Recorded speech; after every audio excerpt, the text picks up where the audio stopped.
If a nonprofit organization wanted to get a very strong foothold, I would recommend that they look into the CCO program, because it's through the support of their staff, through their varied training, and through their strong direction of how to operate as a community organization. There's no one better, and I'm not even sure that there's availability to get those kinds of services anywhere else.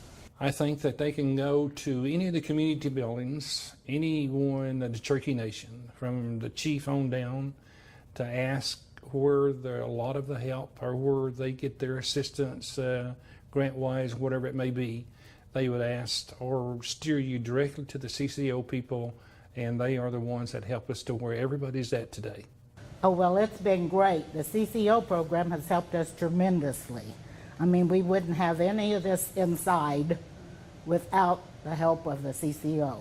And with CCO, I know I can come to you guys and say, hey, I don't understand how to do this. Will you help me do this? I don't think without working with CCO, our organization wouldn't be as far along as it is now. Too many of our organizations are struggling because they're just made up of volunteers. They have no one backing them. It's just a group of volunteers that want to help their community. And the good thing about it is that CCO will come along and you don't have to pay membership, and they're willing to help. I would advise anyone that starts a new organization or wants to do anything in their community to help the community, to help the folks in the community, to be sure to get involved with CCO.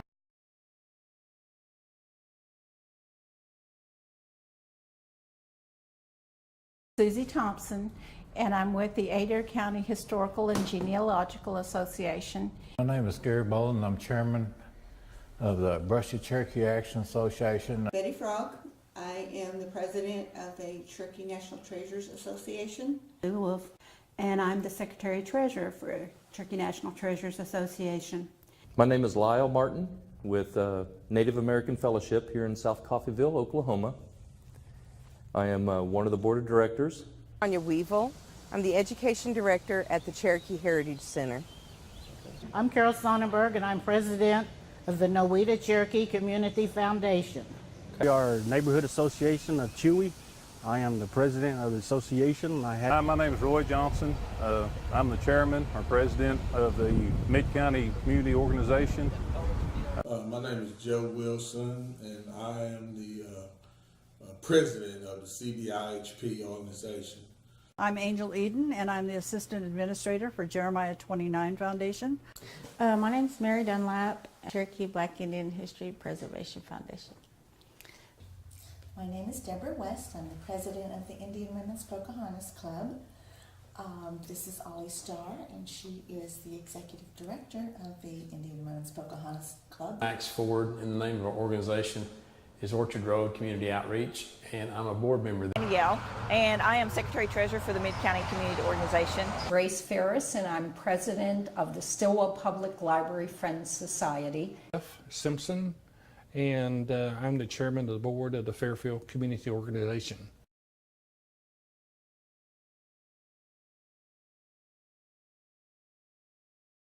We are a kind of a family-oriented community because everybody's kin to each other. We just like to help each other out in disaster situations like we had the recent floods. We hold community events down here regularly for people to stay connected with each other. We just like to keep the community connected. This building, this group, the Native American Fellowship, has been very valuable to the community. It has served it in many ways, not only giving back to the community, giving back to the schools, but it also gives to each other. It develops a form of fellowship. It gives us a chance to visit with each other on a level that would probably not have ever occurred before. We knew that we needed to help people in Stillwell with food, transitional housing, and even to a point to maybe a women's shelter. We want to bring the culture and all of the heritage, all of that, of the Cherokees to Nowata. I always told little Chuck, I want this to be Little Tahlequah. CBIHP was a brainchild of my brother and my nephew and my late sister who passed. That was really a big part of our organization. It's all about getting the people to understand our Cherokee history. We're able to buy books, and that's been a blessing to be able to put books in the hands of the children that come to our programs. To bring awareness to the community about the Black Cherokees in Cherokee Nation. The Cherokee National Historical Society is the parent group of the Cherokee Heritage Center. Provide different things for people in our community, for the elderly and the youth. We help with scholarships. We have 10 scholarships a year for Cherokee students, male or female. We have an art program at the Boys and Girls Club that we sponsor. We also support the beautification of the Will Rogers Memorial and Museum and the beautification of the Will Rogers Dog Iron Ranch and the J.M. Davis Gun Museum. We have different programs that she has implemented, such as if you come to us and you've lost everything, we will help you with clothing and shoes, coats in the winter. If you've had a fire, we'll help you with household goods.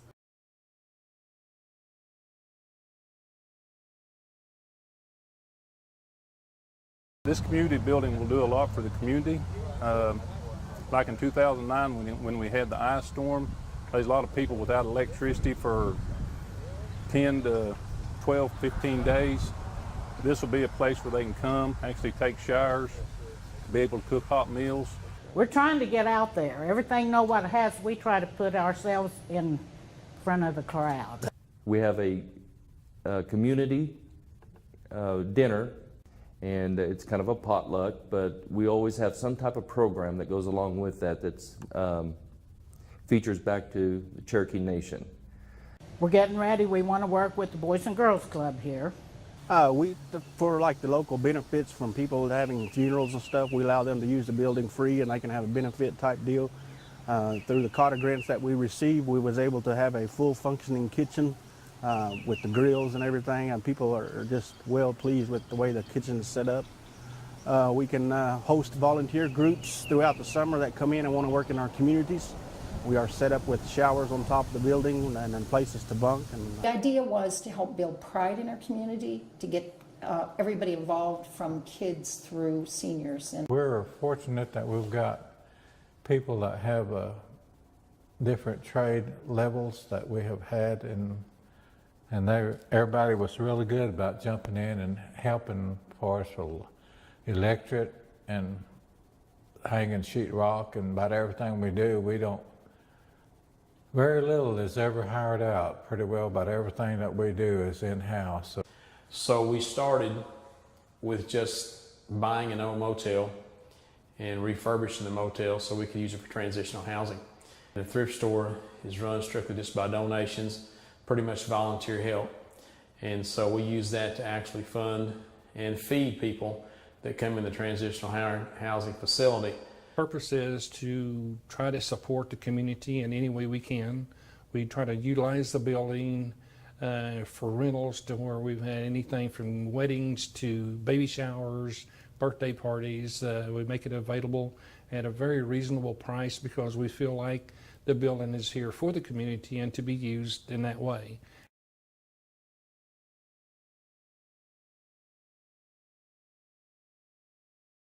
We have been able to do introduction classes to loom weaving, flint knapping, basketry. Now we also do the in-district presentations, webcasts that you see. But we're trying to bring back the traditional arts that are being lost. We don't want those to be totally lost. This is really the first time that we've had a cultural person up here, you know, a national treasure. We have a much richer culture than I was aware of. I've met many people, such as Dorothy Ice. If it hadn't been for CCO, I would not have met Dorothy Ice. I would not have been able to take lessons from her, and we wouldn't have this exhibit. that shares with Adair County and anyone who comes in to keep our heritage going and to sustain themselves in difficult times. We also have cultural events that take place. We'll invite folks in to teach us how to do stomp dances and sing songs. But we want to have games and things like that. We want to teach the kids the Cherokee games. We don't know them ourselves, but we would like them. We've asked for the archery, and they tell us, yes, you probably can have something, so we're just going to have to get with them. Great. And so we're wanting to do big time. A cultural center that's beneficial not just to international and statewide patrons, but to our own people, our own community people that can come here and visit and enjoy and teach their young children about Cherokee culture. During the last 10 months, we have cataloged 1,029 items. We have an outside pavilion that we're trying to have singings during the summertime. Able to go on the Cherokee History Tour, and everybody that's gone on the tour has just been so pleased because they've learned about Cherokee history and they've just enjoyed the day and been able to, for the first time, even though they may live a half hour away, some of them have never gone to some of the museums. The archives room is a place where we store manuscript documents in acid-free boxes. We have language classes. We also do basket weaving. We've been having some basket weaving classes. We're looking forward to a pottery class. We have language classes, and it's open to different age groups. We had basket weaving class, and which was taught by Betty Frog, and she is really good, and she had a really good reception, and they're wanting her to come back and do it again. And we've got history class coming up. Through CCO, we've been blessed to learn about some of the programs that Cherokee Nation offers. We've all, from every one of them, we gain something.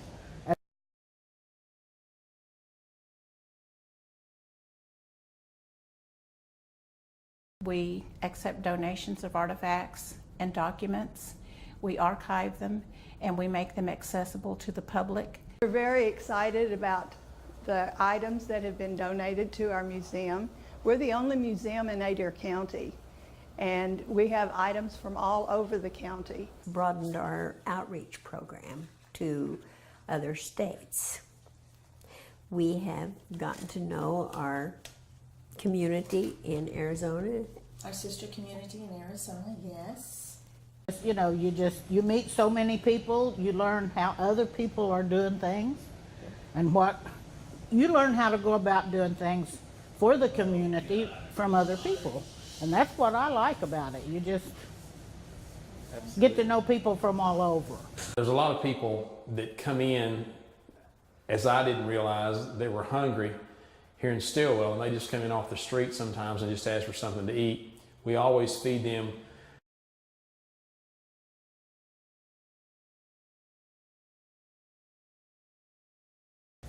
First of all, you need to start out and get your 501c3. That's the first thing you need to do. My relationship with CCO has been amazing. I'm one for a lot of questions. They have walked me step by step through the process of getting our organization started with the paperwork, and I call them all the time with just what I think are silly questions, but to them they are very helpful, and they're not, and they have just walked me through the process of the paperwork on our whole organization. If you're trying to get something started and you try to do it on your own without going to the trainings, and you're just making that hard for yourself. It'd be a lot easier if you go to the different things they offer and get the help that's there. We were told about bylaws and then looking at our bylaws and having to amend them, which we've done 3 times. They talked to us about having certain clauses and to protect ourselves as a community organization. I believe we have an excellent working relationship with them. They've helped us out tremendously within the last couple of years when we reboarded the whole community board. If it had not been for CCO to guide us and direct us, we wouldn't even know where to go to make sure that we are doing things the proper way. And CCO is very helpful in helping you get started, because when we started, we didn't have a computer and we had to cut and paste.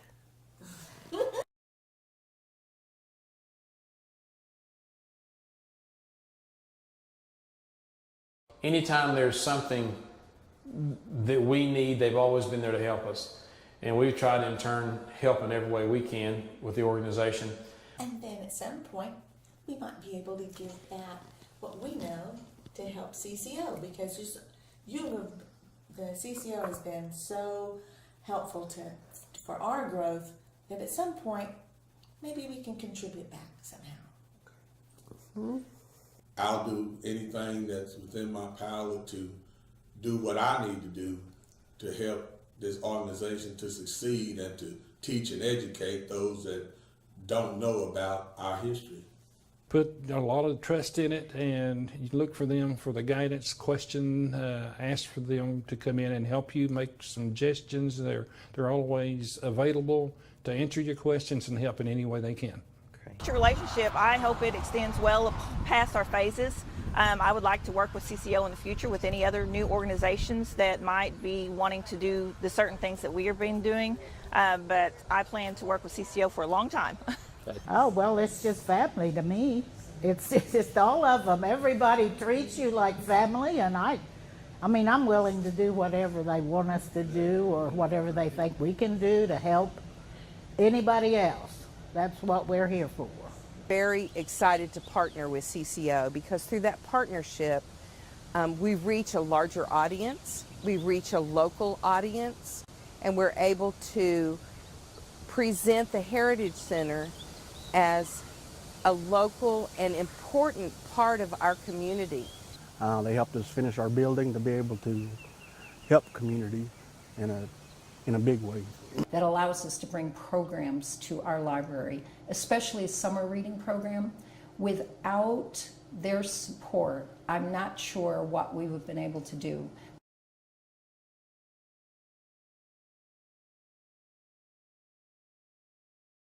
Their whole point is to help us and to help the communities. The staff is very caring and very positive, very supportive of the things that we do. Fantastic with our organization, because without their assistance and their help, a lot of stuff that we have been able to do, we wouldn't be able to do it. They can't find a better place to work and the better people to work with than CCO. That's my little lady back here says so, my vice president. It's the individual touch that CCO gives to new organizations that help support building a successful program. We depend on them a lot. If we have any questions about anything, whether it's our taxes or whatever, I mean, we can call them up and they'll run us through the procedure, and a lot of times we have questions on different things and they'll kind of guide us through it. So it's been a really big help in about everything that we do. I would advise anyone that starts a new organization or wants to do anything in their community to help the community, to help the folks in the community, to be sure to get involved with CCO.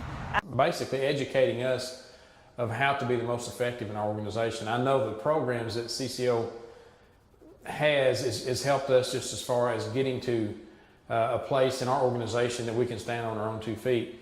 But we could not have done that without help, without the education they've given us and the training.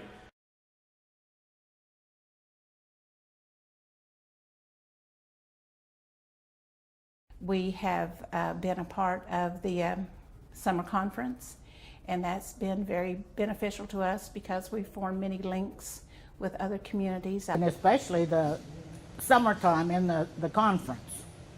Everybody's loving it. The conferences have just been wonderful. The caliber of the people that your organization brings to us, the choices that we have. All of my members who have attended the conference have just been so pleased. We're just so grateful that we have this resource. And you know what's wonderful, Chris? We don't have to pay for this resource. Like the community outreach, and you get to meet people that can help build the organization up and make just more resources in the training what do you call it, networking. Yeah. The networking that you get out of it's really interesting to talk to the different people. And during the conferences, we get to meet a lot of people from a lot of Cherokees from all over the United States, which they all have different organizations, and so we're learning from each other. As we network with one another, we see how this organization did this or that one did that one, and we can share what we do, and they can share with us what they do, and it brings us all together. We have a great support. We have a lot of people offering time to help. You know, the fundraisers, we have a lot of people show up for those. I mean, it's truly a lot of great people helping us out. Need to attend the classes, the presentations that they give us. We're looking forward to the conference.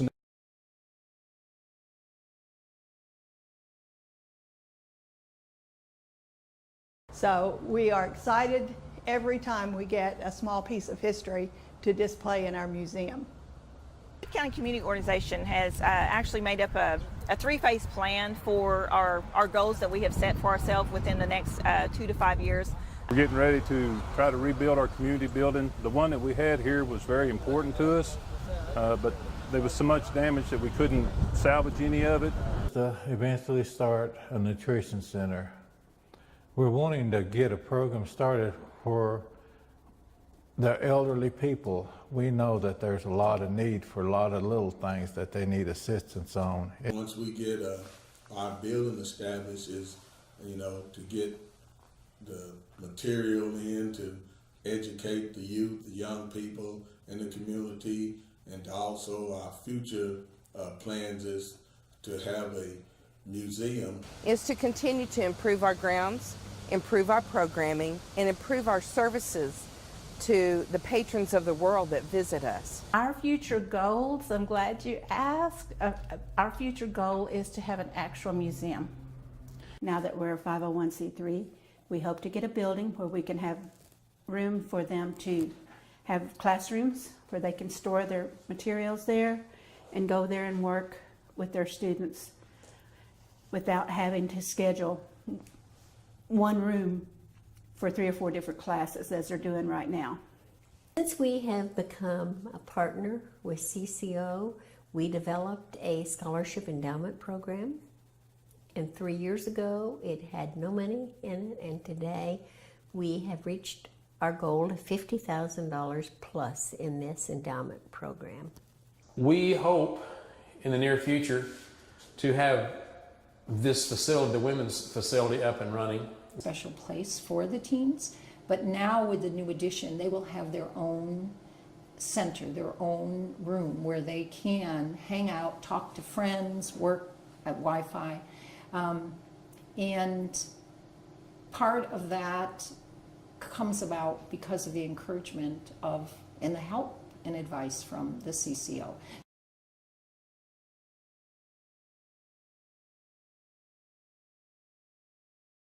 Our organization's mission is to preserve the history of Adair County. We wanted to get our living treasures out there for everybody to know who they are and also what they do. The railroad, the Cherokees, the culture, the schools, education, which was so important to the Cherokees and is still important to the Cherokees. Is to preserve, promote, and teach Cherokee history and culture, which we do on a daily basis through our exhibits, attractions, and through extended outreach courses and educational studies.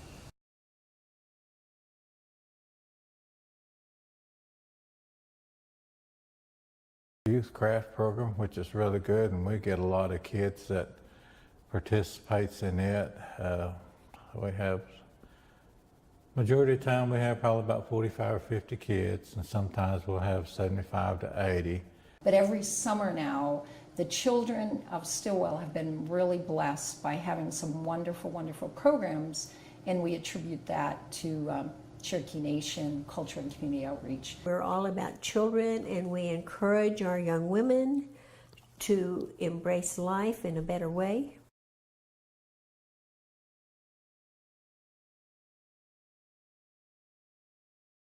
We do have a great membership. They do donate. They do help us out. Get the people out. Do more with the city, you know, and get everyone involved. Improve our ability to reach our members.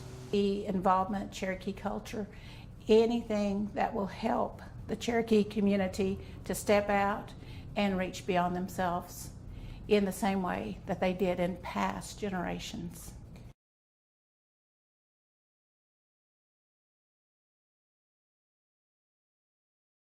CCO gets you started. I mean, they're really good about helping you as far as for different things that comes up. Plus, you can get input too for a lot of things. It's been a fantastic relationship. You know, a lot of communication. If we call you, you know, and we have questions, you help us. You keep things out there for us to learn about, and I couldn't ask for more. For the organization, they are beginning to pick up how meetings are to be held, and they are learning that now that we have bylaws, that they have to follow those bylaws. We hope year after year that we'll be able to work with something. It enables us, number one, to reach out to our community. We're able to reach a better audience and a stronger audience that understands nonprofit organizations. We did not want to be left behind, and they've kept us up to date on the latest technologies. Anything else that we could use in our facilities, they've always been more than happy to help us in that area. So they've been a great help to help us with a lot of the educational stuff that we needed.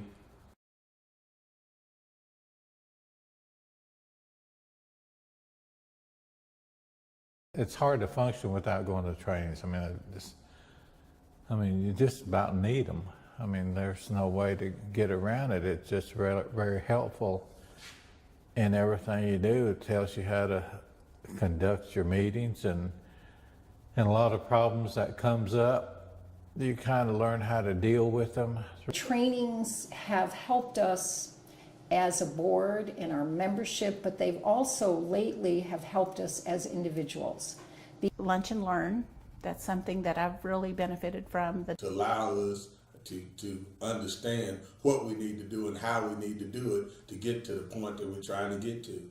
Communities that don't have access to that aren't from Tahlequah, and they go out and they teach them. We're new, and we don't really know how to go about it. One of the most beneficial trainings, I think, was to understand the board's responsibility to the organization. The trainings I have learned a lot through every one of them, like how to just organize different things in our organization, the different personality types and how to deal with them. Also with the financial aspects of it, of doing financial planning and everything for our events and everything like that. To teach us what to do, but also the things of what not to do, and keeps us out of even compromising situations, whether it be with grant money, whether it be with how to deal with people or facilities or situations. It's educated us a lot in being successful. It has been an eye-opener for me. I thought I knew, and I did know many things about the Cherokee culture, but there's so much more to learn. And then there's always so much more to learn as a personal endeavor to become a better person and become a stronger leader. It just varies. There's so many different things that they help us with. It's hard to put into few words. Go to CCO, talk to them, tell them what you want to do, what you want to do for your organization, what you want to do for your community. Talk to people. Talk to people in this organization. They're great people to work with. That's for sure. They have given us all the support we need and more. Yes. And they're always right there whenever you call.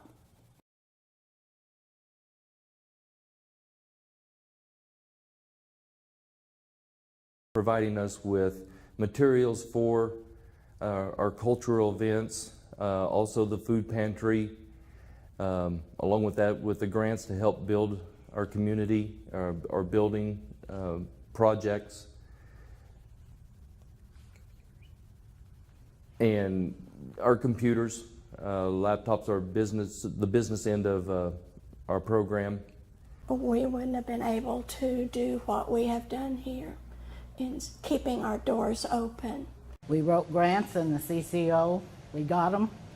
Last year we got one, this year we got two, and we finished what we was started last year. So we're getting there, we're getting closer to where we don't need a whole lot. Right now, we would probably still be struggling to get the treasures out there because we don't have that kind of funding. The thing that I've learned about CCO is, in order to be successful, you have to be totally above board on everything you do. Nothing can have any gray areas. You need to be up front. You need to be accountable. Good stewards of the money through the grant purposes, and to improve our facility in a way that we wouldn't be able to without CCO funding. So, grant writing. This is something that Cherokee Nation through CCO has helped us learn how to go after grants. That's one thing that CCO has been doing, is sending us information about other grants. You are our backbone. It's the grants that we get from you that help us get the things that we need. So through CCO, I encourage everyone to work toward listening, learning, and living the goals that they are teaching. We know that they work. I don't think I can imagine our organization without CCO. You know, it's just been invaluable. So many of our people have benefited. They've gone through the training. We have certificates that show. I think it's helped them as individuals and has helped us as an organization.